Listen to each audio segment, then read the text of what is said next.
I started my PhD in 1991, pre-functional MRI, pre-genetic, they didn't have the human genome mapped yet. We just didn't know shit. And then in the intervening 31 years now, it's been just a fucking amazing time to be alive because of just the science of all of this shit intersecting with ancient wisdom. It's really cool time to be alive. Yeah. What do you think it is about you or your history for you to have that interest in bridging that gap? Because I think it's a special quality. Oftentimes you meet people that are very strictly science, like the religion of science. And then sometimes you meet people that are kind of floating stardust, where they know a lot about chakras and, meridians and shit, but they're not really, there's no real good translation to normal people. One of my last professors, Dr. Jean Greaves, really, she said that we are, as a PhD in this process, you are truly becoming an expert in something, and true expertise is based in humility. And humility is the capacity to be honest with oneself. And it's not humiliation. It is literally truth seeking where you don't know the answer. And the more you study something, the more you realize you don't know. That's expertise. And she said that's good quality to have for yourself, because then you're a perpetual student, you're always driven towards truth. But more importantly, you're willing and able to see it and spot it in others. That is what I have surrounded myself with for the last 20 years, of just people that are humble, that we don't know. We're a bunch of monkeys.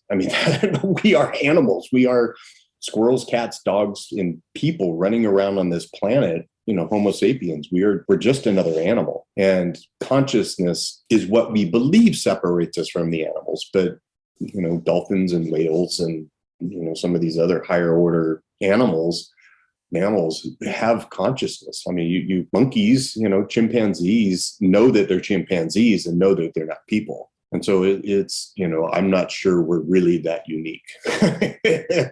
But the science of it all, and people that are assured of their truth can be found in science, or found in woo, or found in your third eye chakra, whatever the hell their religion is. They miss the big picture that they really don't know. And so it's that that is the thing that separates me. The personality type, you read driven, and you are definitely driven. The personality type of having a hypofrontal lobe, meaning a ADD based or an ADHD based frontal lobe, we intuit, we sense the big picture, but don't have all the parts and pieces to figure it all out yet. But we have a sense of the big picture, where farmers or people who have the nice ball of energy in their left prefrontal, which is sequential reasoning. And it's the executive function in the brain is linear sequential reasoning, meaning that, they're wired to build farms and follow a process and a routine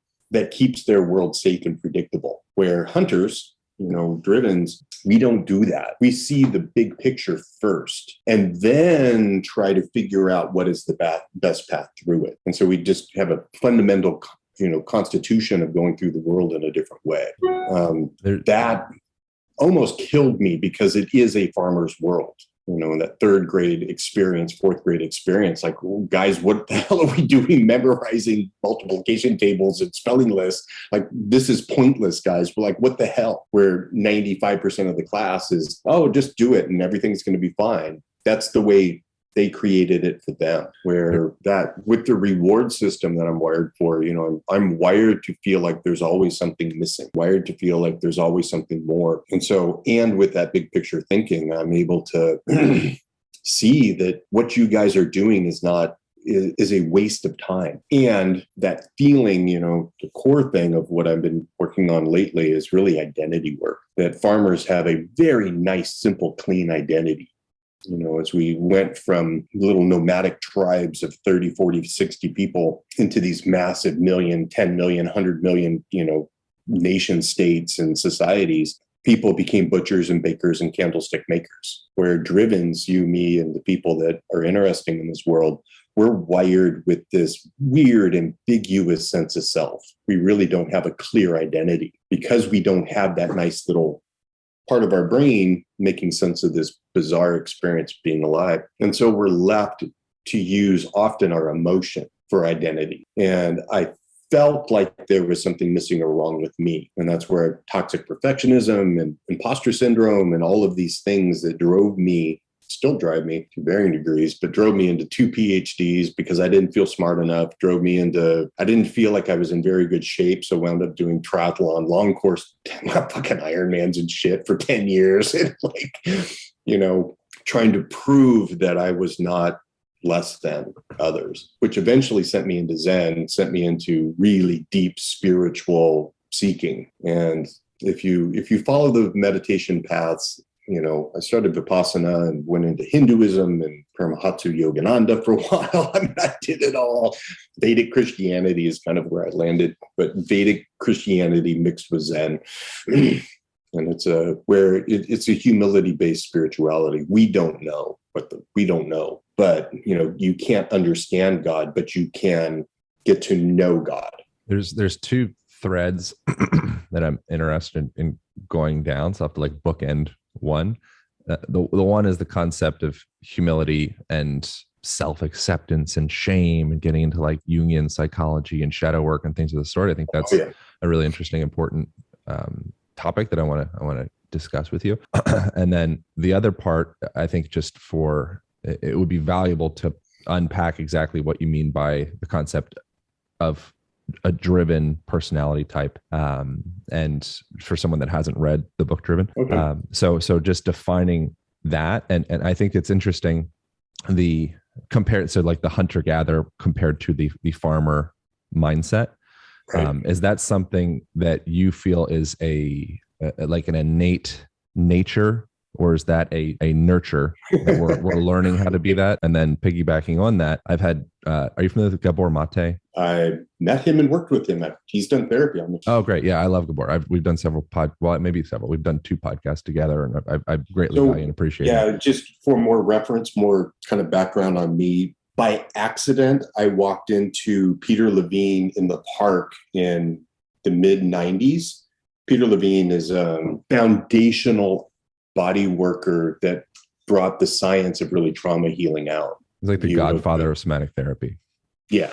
And so I became a somatic experiencing practitioner, 10 years ago now, and have taken absolutely every one of his courses. And Gabor Mate comes out of that. I mean, so we had some parallel overlaps in the early 2000s. Yeah. So within that, it sounds like a lot of the way that you describe in your book, getting into the different alleles and all like the genetics aspects of a person that is more, maybe falls into that capacity to process lots of information at the same time, kind of distracted, but that's a part of their genius ADHD type archetype. But so Gabor, he would refer to that and even, you know, the condition or concept of ADHD to be at some point, and this isn't an absolute, like probably most things aren't, at some point in a person's life through childhood, there was a utilitarian reason to distract themselves because what was in front of them was too painful to see. So they would see everything else. So that would be more of like the nurture aspect of the driven archetype. So that was, I just want to. Cool. I've never talked about this on a podcast, so this would be a good one. You could have called my book The Trauma-Based Personality Type. Yeah, that's what I kind of was wondering. And that's a very simple way of understanding this. But if you think about how the world was 15 or 25,000 years ago, it was a trauma-filled, shitty world. Saber-tooth tigers eating your ass, cave bears, people hitting you in the head with big rocks. I mean, it was a dangerous, you know, our life expectancy was 30, largely because we fell off shit and broke shit and couldn't heal. I mean, so it was a really trauma-based world. And what the agricultural revolution did 4,000 or 5,000 years ago, it has made the world a ridiculously safe place. Ridiculously safe place. And so is it nature or is it nurture? And, you know, the field of epigenetics has completely washed that question away. That is the wrong question. It's a wrong way of even thinking about it. You can no longer separate nature from nurture. Our genes, in particular the proteins in our genetic makeup, interact with the environment and turn on and off these different alleles based upon, you know, the environment we're in. And there's tons of evidence, and it goes into past lives, and, past lives are real. They're in your DNA. This is not, this is science. You can, Rachel Yuda out of Israel, you can pinprick babies and predict with 99% reliability if their great, great, great, great grandparents were in the Holocaust. Just looking at their genome and their blood types and their way they're wired to handle stress.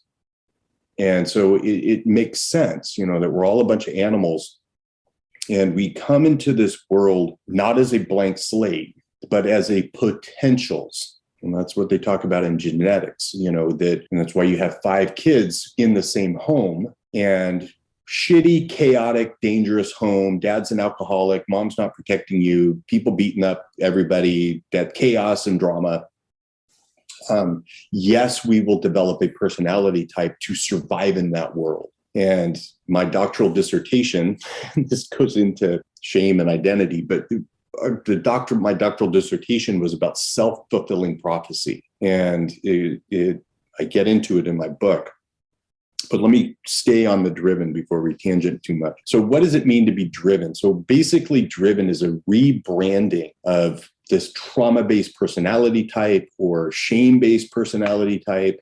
The shame-based personality type, I wouldn't have sold any books because people don't want to be identified with it because they're shame-filled. But basically what's happened is that over the last 4,000, 5,000 years, most of the human species have adapted to this unbelievably safe world we're in. And despite what you feel, the world has never been safer than this. 120 years ago, there was 1 billion people on the planet. 120 years later, which is a fart in the wind as far as, time goes, there's now 8 billion of us. We figured out the survival thing. Our longevity. We live longer than we've lived for. But yes, the human genome does adapt to that safer world. But these underlying genetics, and this is Thomas Hartman, I'll throw it out to him, who really started to popularize the hunter-farmer theory because he had a severely ADHD kid, and was saying that there must be a good social reason or a genetic reason or a survival reason that a certain percent of the population is wired for this impending chaos that's going to come back to the world. And it's ice ages, global warming and all this shit. Up until 12,000 years ago, there were massive changes in our environment. We'd have an ice age every 800 to 1,200 years. It was really unpredictable and hard for the human species to survive. So this personality type, I call them drivens, that were wired for impending doom, we're wired for chaos, we're wired for a dangerous world. And we hate structure, we hate routine, we don't do that well.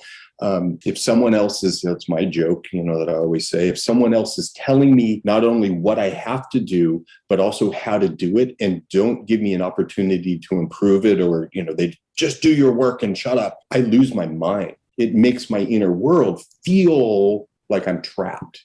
And you think about the hunters and the farmers, if they got bored and wandered away from their crops, they would starve to death and die. If they had impulsivity and immediately decided that the way they've been growing crops for the last 50 years, there's got to be a better way to do this. Let's tweak it. If we did that, the chances of losing a whole crop and losing the species would be too great. So there's this most people on this planet are wired for sedentary, predictable routine. And I am not. The identity and the shame piece comes in, like we said at the beginning when we were just kind of talking, that our identities, we're Da Vinci's, we're sculptors, we're painters, we're military architects. That's what Da Vinci was. Da Vinci was all over the map with his identity. He was polyamorous. He was not gay, not straight. He was all over the map. And because of our base wiring, so we differentiate, we are different in a couple different ways. One is our reward system. So I mentioned genetics in my book, and these genetics, can they be turned on and off? Yes. Can you change your actual genetics? No, but you can change your genetic expression, how these genes are expressed or come out in behavior. Thank God. But we are wired dopamine receptor number 2 for boredom. And 2 years ago, I created a year and a half ago now, I created an assessment basically for 10 driven qualities, and then had it nationally normed, spent a bunch of money on nationally norming this thing and send it out to a representative sample of 18 to 65-year-olds. And it's real, this meaning that most people are not like us. And I mean 95% of people are not wired this way. And so this way wiring means that, I have a propensity for boredom. I'm easily bored, which means in the present moment, I'm wired to feel like I need novelty. I need something new. I'm sitting there watching TV with my wife and my kids. 20 minutes in, if the show's boring, my central nervous system starts to dysregulate and I need to get up and go do something. And huge gift if you're a hunter and you're sitting there around the campfire and it's like, nah, I got to go out and forage. I got to go out and get something. So it served us well. But now when you look at our world, you can basically sit on your ass and never leave the couch. DoorDash and Netflix, man, you can survive, which makes this small percent of the population nuts. The other dopamine receptor, a more interesting one, and that's most of the clients that I see that miss the ADHD, and it's really an ADD, is dopamine receptor number 4. And dopamine receptor number 4 is the FOMO gene, fear of missing out gene. So it great expose in National Geographic probably 8 years ago about it. They called it the wandering gene. And they found these genetics in people that travel the globe and climb Mount Everest and do all this crazy shit that we do. Those genetics can be traced back over 50,000 years. And there's a nice little hub of 10,000, 12,000 Homo sapiens animals in the middle of Africa. This genetic kicks in and we start to feel like the grass is greener over the next hill. And if you think about a hunter, there's more woolly mammoths 10 miles that way. There's got to be, I know it. And so we are propelled to chase shiny shit on the horizon. And it scattered the herd, and it still does. For me, I'm wired to feel like there's always something better. And in the future, if I follow this path, it's going to lead to something great. And again, farmers have been genetically modifying themselves over the last 4,000 years to not have this. This is good enough. Where the people I deal with, the people I'm sure listening to this podcast, it's like, fuck that. Nothing's ever good enough. But those are feelings. And that's the core of really this identity and shame piece, this deeper identity work that I've been getting a lot of good results with, where we build an identity out of those two feelings. Oftentimes it feels like I'm not enough and I'll never be enough. And those internal feelings are the most consistent things in my world, way more than you look at my resume and what I do, I'm bouncing all over the map. But those feelings have always been with me. So that underlying kind of feeling that I might be broken, that there's something wrong with me, is really the foundation of my identity until I really got into Zen. Something that I hear occasionally in your description of the hunter compared to the farmer mindset. I just looked up the Thomas Hartman Hunter in a Farmer's World. I'm excited to read that book. Thank you for the reference. But is almost like a superiority or elitism of the hunter mindset compared to the farmer. And in my mind, and I could be mishearing or projecting, whatever kind of language. But my feeling is that both of them, they've evolved for a reason, mm-hmm. and I feel like that, my mind's going to like ants. There's some ants that their job is to go out and explore and, new horizons and see what's going on out beyond their little colony. And then there's other ants that protect the queen, and they all have their roles, but there's not or organs in the body. You could say the heart is the most important tissue. It's like, well, no, the brain's really important. It's like, well, the liver's also pretty important. And if you don't have legs, you're probably not going to be able to go get food. So so there can, I think that, and ultimately, if there is a kernel of superiority, and I'm not putting that on you, just as a general concept, it's probably coming from a place still of like, I think like hurt in a way of like, correct. You nailed it. And it is, we are drivens can be males drivens can be very narcissistic. And, it's the great AA Alcoholics Anonymous saying that, I'm a piece of shit in the center of the world. And it's like, right. You still feel this, which is narcissism. And narcissism is, it's my Naveem moonshot is to end global narcissism. But narcissism is I'm using external identities to hide this inner world of shame. And where has that shame been historically for you? And how did you stumble into that shadow aspect of yourself? And what's been your journey comprised of? Here we go. Let's go deep. If that's appropriate to ask. So I dropped out of high school at 17 to go live in a car because I believed that no one had the right to tell me that, I couldn't use cocaine. And so the addicted personality is what we are also. If I follow my impulsive driven nature, I will die because I'm a sensation seeker. And so those sensations, which is the body, those sensations of feeling impending doom are awful. And it's a part of the dopamine cascade where the dopamine crashes. And I'll do anything I can to escape from it. And so it is a real problem. And shadow work, big.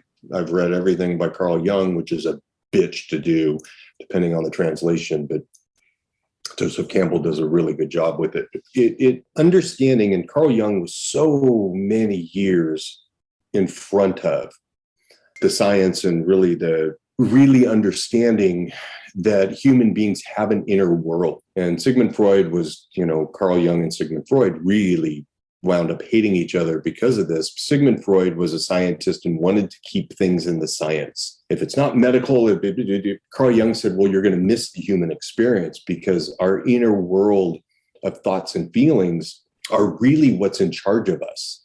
We're really not, our shadow.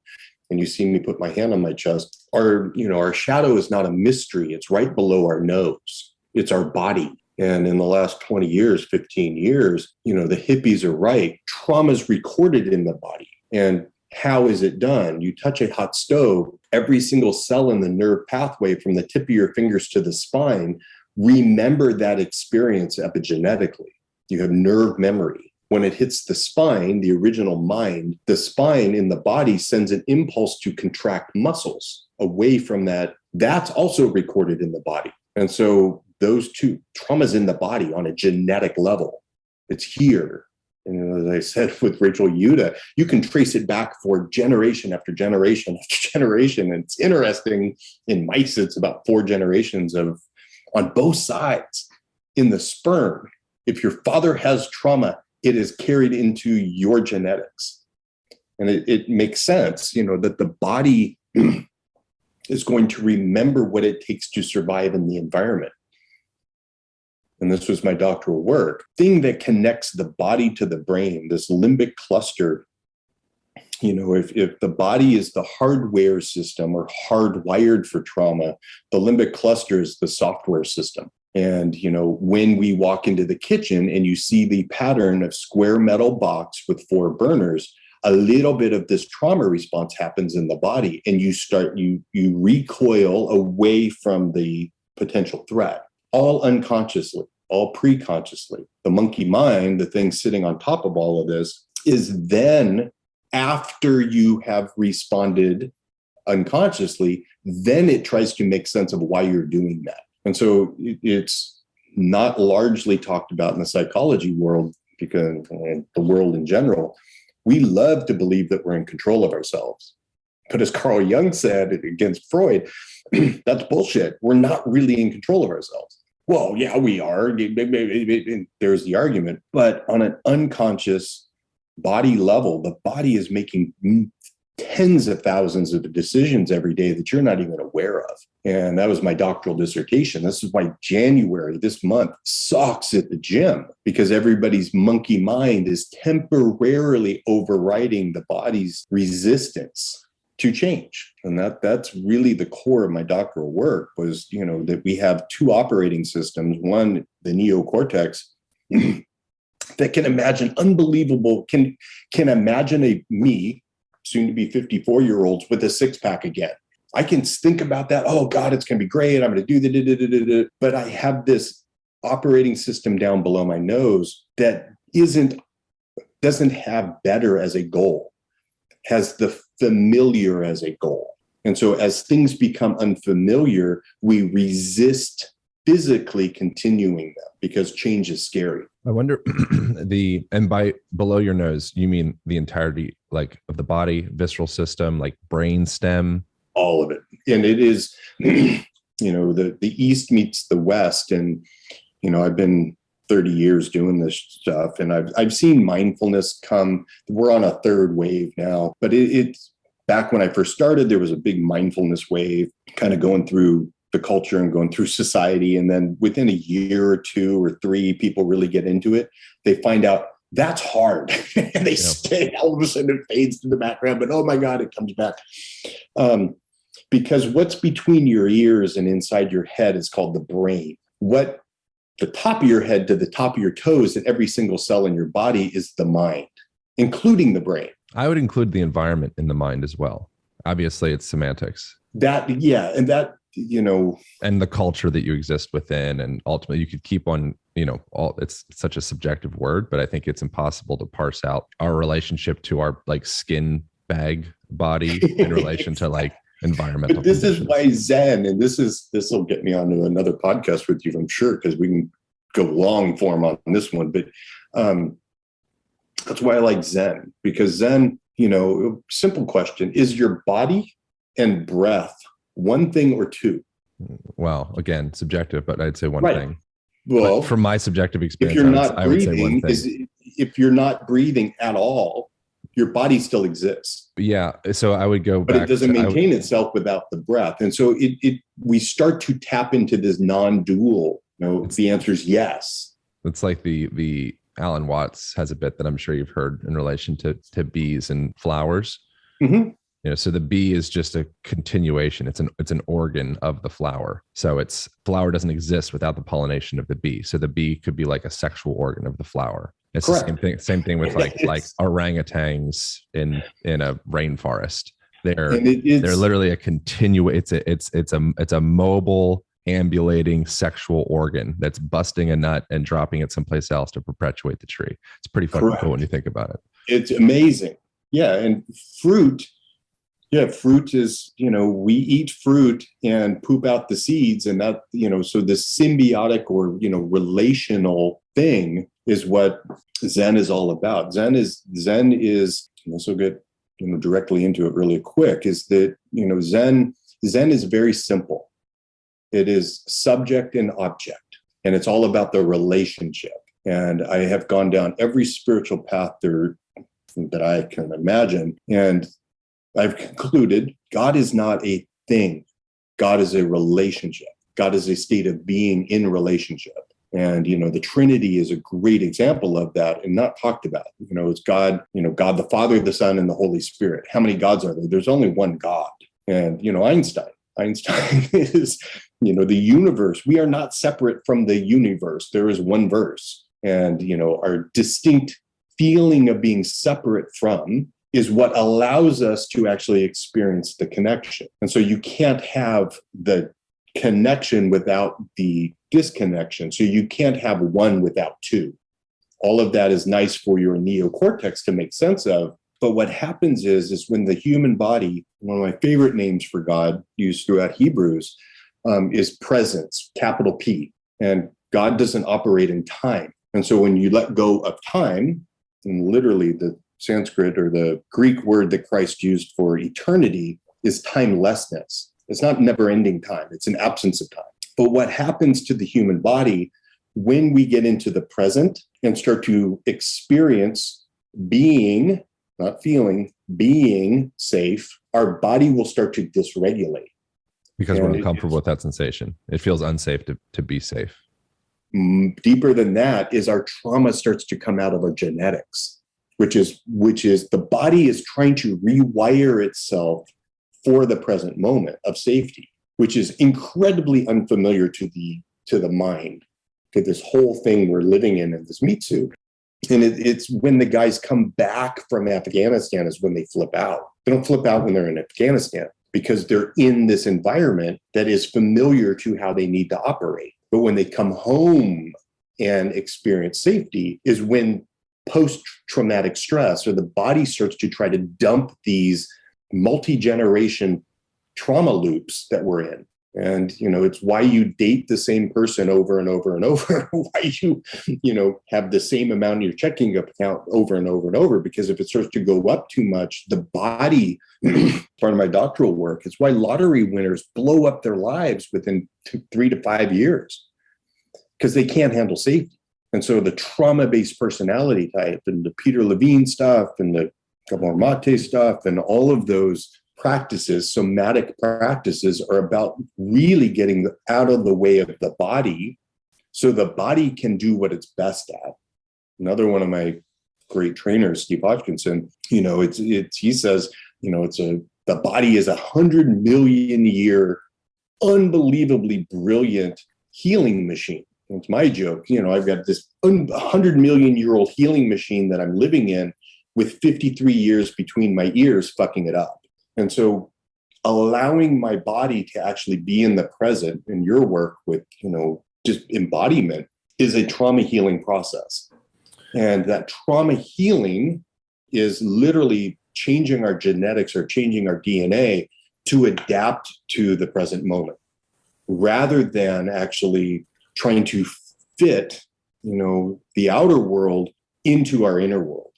And I flip that around to where the outer world is actually safe, and that's reality. My inner world of thoughts and feelings and resistance and is not running the show as often as it used to for me.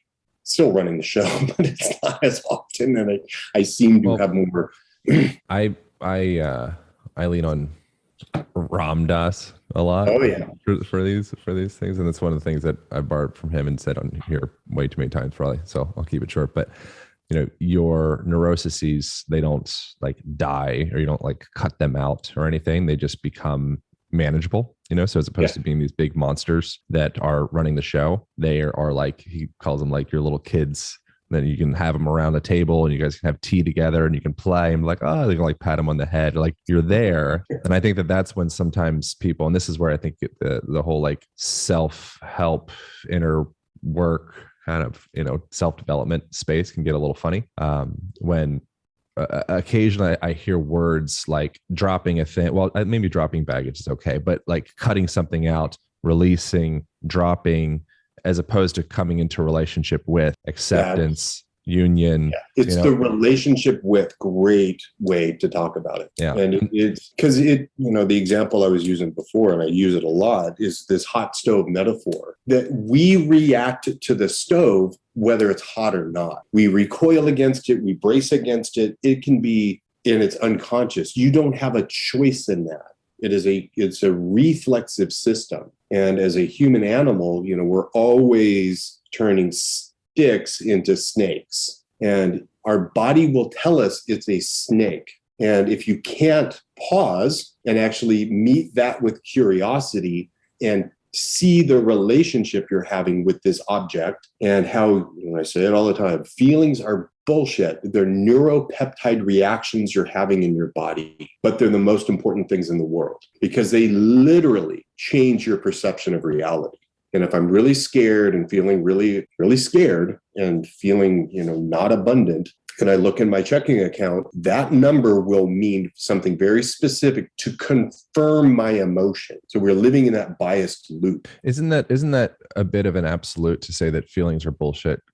When I feel like there'd be nuance in that, because sometimes a person may get a gut feeling, like people would say. Oh, that's great. And that's an indication. I'll go with you on that. That you were like about to get robbed. Suddenly, like I'm having a feeling.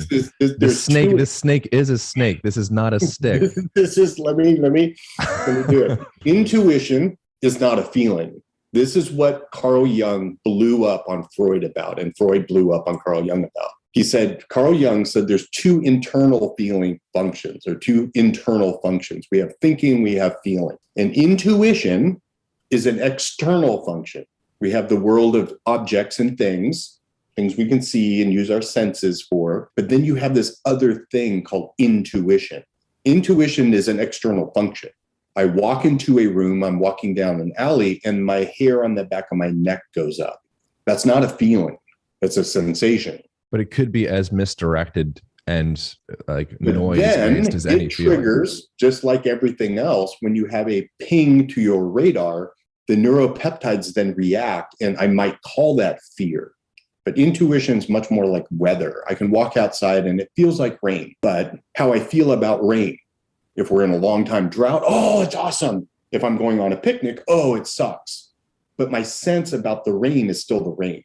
It's not the feeling about the sense. And I've done tons of work, and this is the intuition, honing your intuition outside of your emotion is unbelievably powerful. And that's once you get your central nervous system stabilized and really get into discernment between your inner world and outer world, you'll start to be able to hone your intuition and see that it's not a feeling, it's just a sense. It's a sixth sense, and that you walk into a room and this one person, the room is really warm and they don't like it. Another person, the room is really cold and they don't like it, but the room is the room. And so it's that ability to take that pause and meet the sensations in the body. And I'll say it this way too.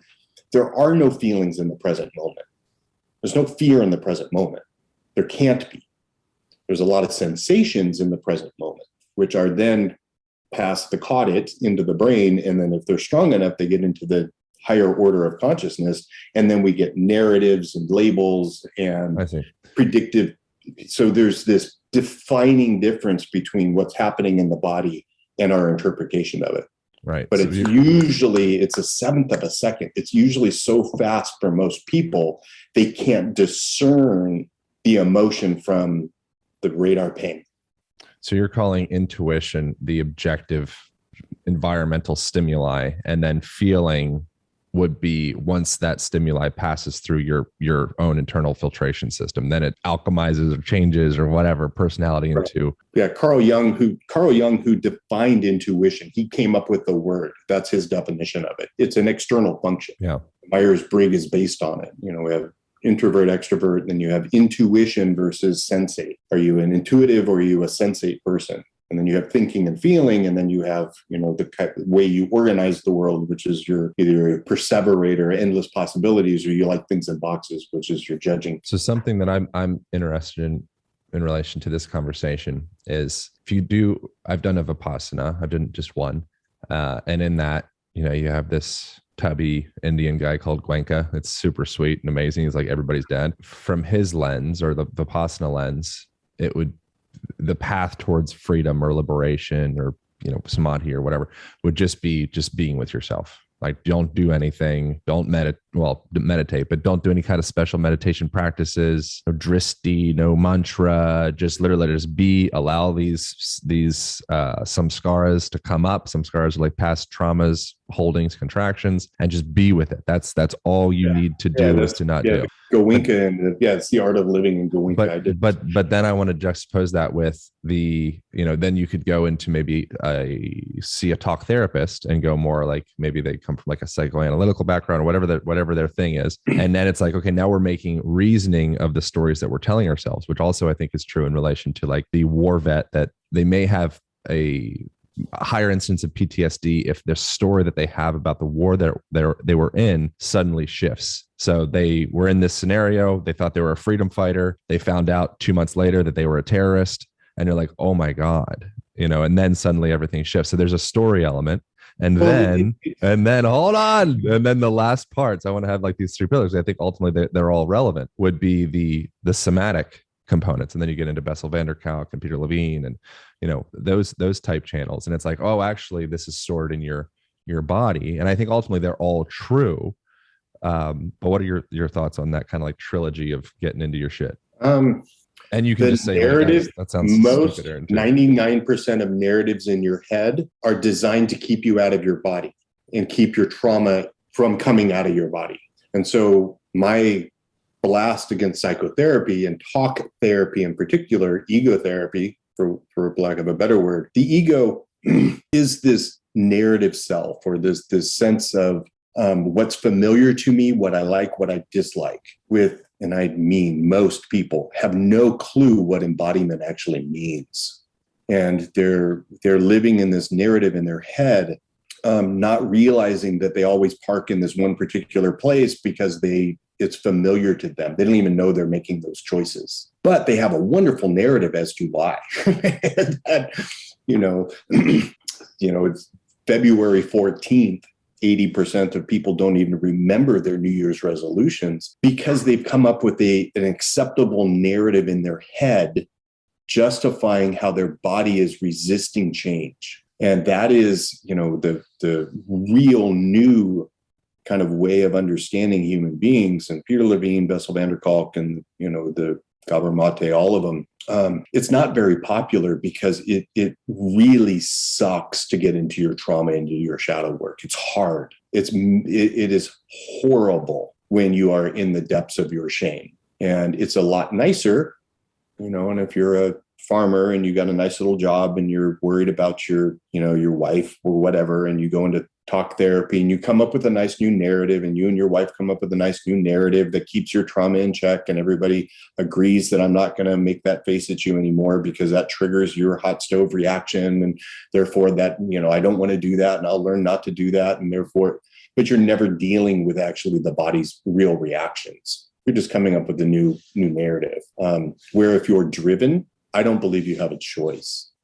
I think you have to really go deeper, go into your shadow work or into your body work, and become, as Ram Dass says, you have to become friends. You have to become friends with this thing that is potentially going to destroy your life. And it is a farmer's world. Something you said earlier about, this entitlement of being driven and thinking I'm special. It's their world, man. And the world is safe. It is ridiculously safe compared to what it used to be.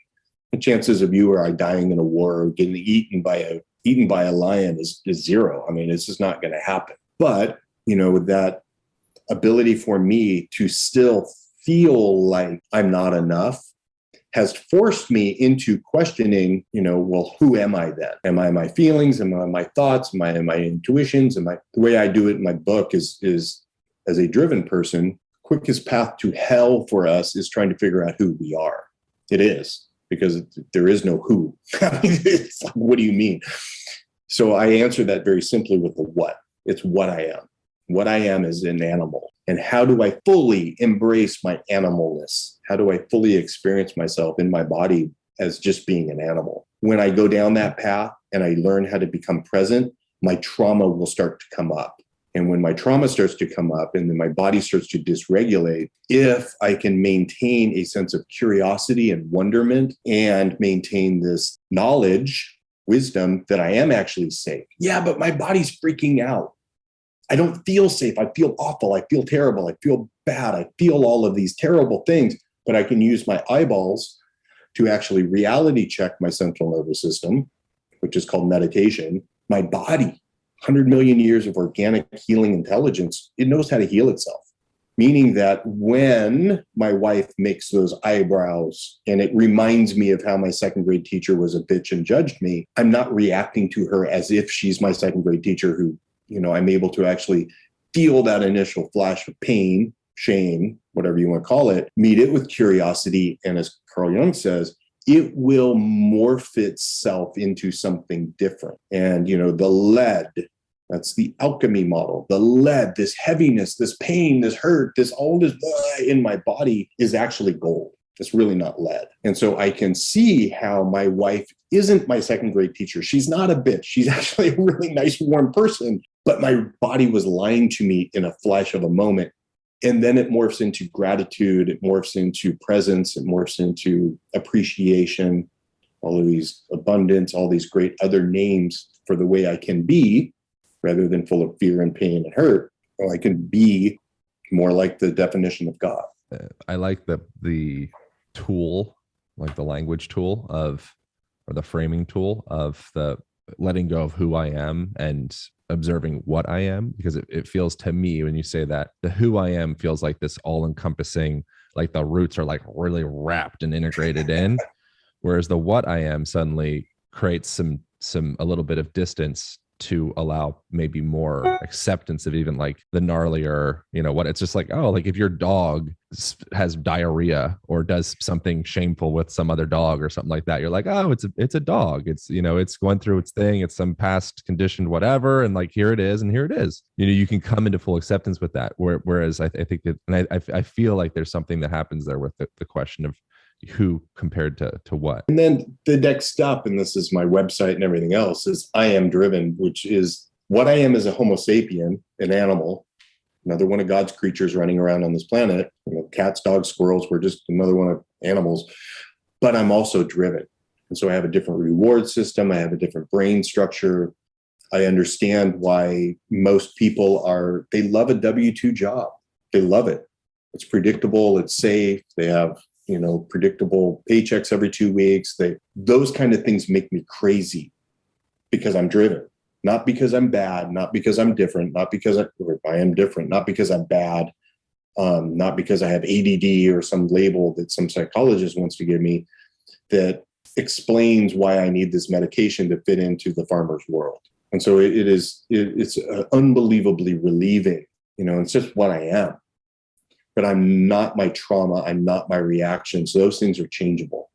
What are exercises, or if you were working with a client or a patient, however you refer to people that you work with, what would be exercises to start to explore their shadow side, to use like Jungian language?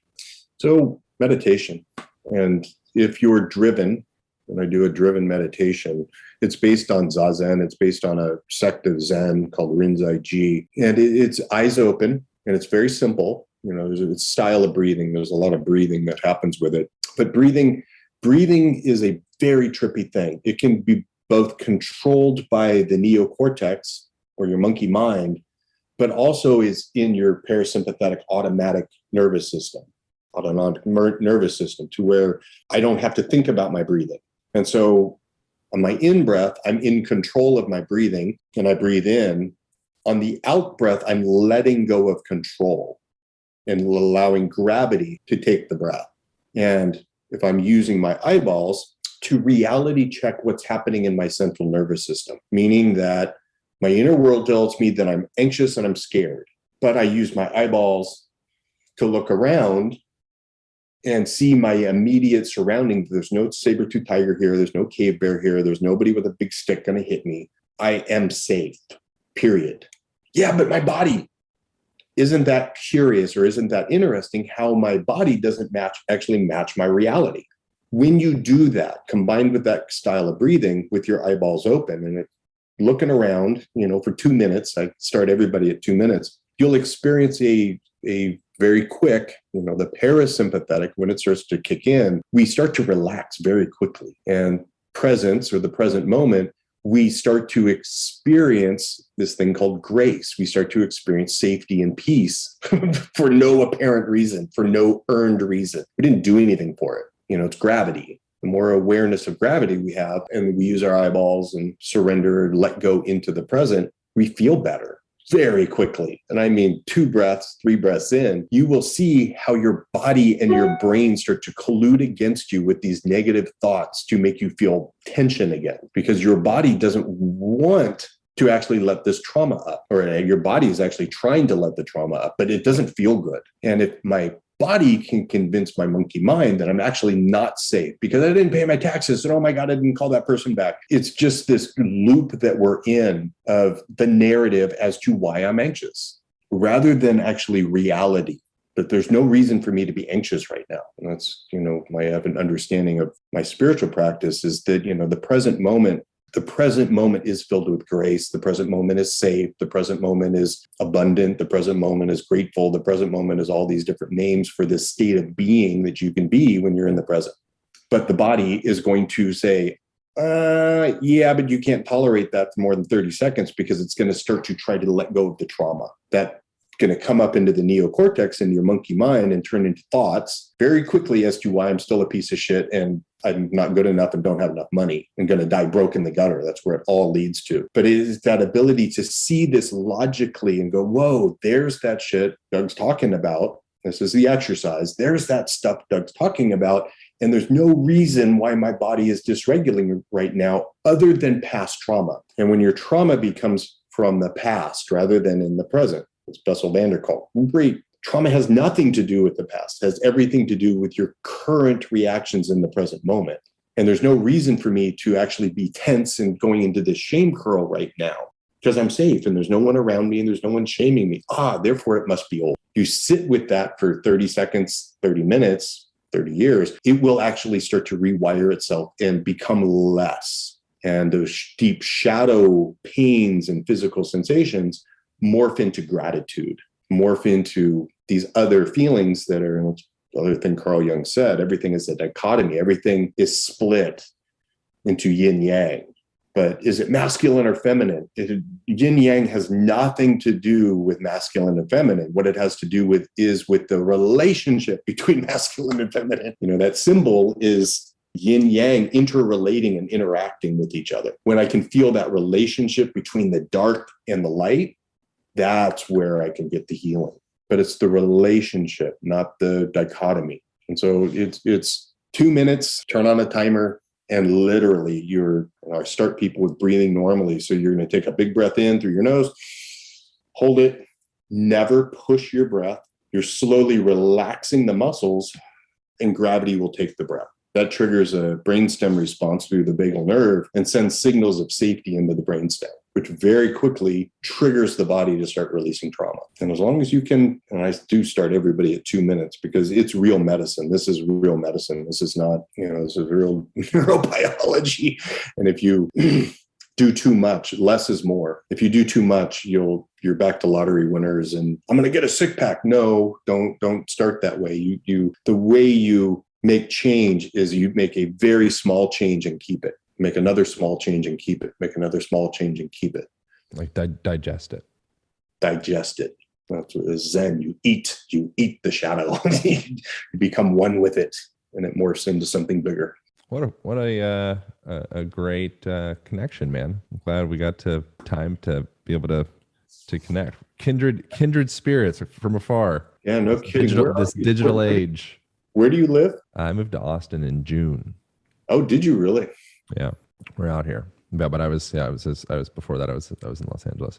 I wanted to. Well, I mean, there's a bunch of other questions and ideas. I wanted to talk about the concept of maybe we can make this for another time. But one of the things that came up that I thought was interesting as you were talking was I feel like humans likely create the concept of God because it's easier to, I don't know, place or project or the idea or feeling of unconditional love outside of humanness, so we put this beacon of unconditional love somewhere because we need it, because I think most of what we do is just a bunch of ploys to be loved, because ultimately perhaps if you are doing these compensatory patterns, ultimately why we're a lot of times working out and making lots of money and being really influential and, donating to charities and doing all these things, oftentimes, not 100% of the time, but oftentimes is this kind of like cry to be seen or cry to be loved. And I've had many moments. Let me make it really simple for you. Yeah, sure. The social need to be accepted into the tribe is not love. Okay. It's a fear of abandonment is the most powerful human emotion there is. And I'll go biblical with you on this. Perfect love casts out all fear. And I got two daughters. I have a 13-year-old and 15-year-old daughter. Believe me, social acceptance is not love. You can't have a popsicle an hour before dinner. You can't talk to this boy on the phone past 8:00 at night. Those are not my feelings. That is an intention of doing what's best for her. She don't like it. She don't feel good. I'm threatening to kick her out of the herd because of love. And so love and social acceptance are not the same thing. And so that's a really phenomenal conversation and we can have it. But the only thing that's in the present moment is love. Yeah, but it's full of pain. Correct. Pain is love. And, you lose someone, my wife and kids, I pull in the driveway, they're dead. The house is on fire, yellow tape, firemen, they're holding me back. I'm flipping out, crying. My dorsal vagal system kicks in. I throw up. I am in so much agonizing pain because they're gone. Why? Because I love them. My physical reactions in my body are there telling me that they matter. And if I get scared of losing them, that's a different thing. I'm scared of that pain. And that's my joke that I always say is that, if I let that fear of that loss get a hold of me, all of a sudden I'm digging a hole in my backyard, putting a school bus in it, hiding my wife and kids in there, and they're never leaving. But that's a completely different thing than actually what love really is. Love is an interesting concept. It's like, we say that word, but then it's like the whole Eskimo snowflake thing. There's like 29 different types of ways of saying snow. Love is a weird, I don't know. It's just, I don't think we know what the hell love is in Western culture in large part. So this is fantastic. God is love, right? Hear that every day. Everybody always says that. You cannot understand God, nor can you understand love, but you know it when you experience it. And so it's ununderstandable. It's designed that way. It's supposed to be that way, but it's not fear. And I do a whole, based on Heideggerian and Husserl video on, how the interaction between being and time, our being nature of truly being in the present, and how time, when that intersects, time is where fear is. No time, no fear. And so it gets really deep really quick, and we will have to do that on another podcast. It's interesting. I love it. I mean, it's a total mind fuck, though. I mean, it's an absolute, it makes you get all zen in the head because you're trying to understand something that literally cannot be understood. It's not designed to be understood. It's designed to be experienced. Yeah. I say the same thing about women. So you can't understand women, man. You can only experience them. I get that. All right. Well, let's wrap this piece up. Thank you for making time to do this. I really enjoyed getting to have this conversation. Like I said in the beginning, I really enjoyed the book Driven. That was the original catalyst. Yeah, you can get I think 3 chapters free off my webpage, off my website, iamdriven.com, all things Dr. Doug. Great. And then are you on social media? Are you on like Instagram, those places? Not really. All right, great. Cool. So then just get the book. I don't, I'm doing some of that now, but it's again, it's not something that can be really understood easily. You have to experience it. Yeah, no, I get that. All right. Well, thank you very much. You're welcome. I enjoyed this. I will tell Aaron Dowdy, who I have an episode coming out with him in a couple of days. Actually, we did a podcast co-release thing that's coming up. So I'll message him after this and say thanks for the connection with Dr. Doug. I appreciate you very much making time to do this. Need to get you, and then I teach meditation at gunpoint. I literally integrated long-range shooting, long. We shoot out to 2,500 yards. I mean, we shoot ridiculous distances.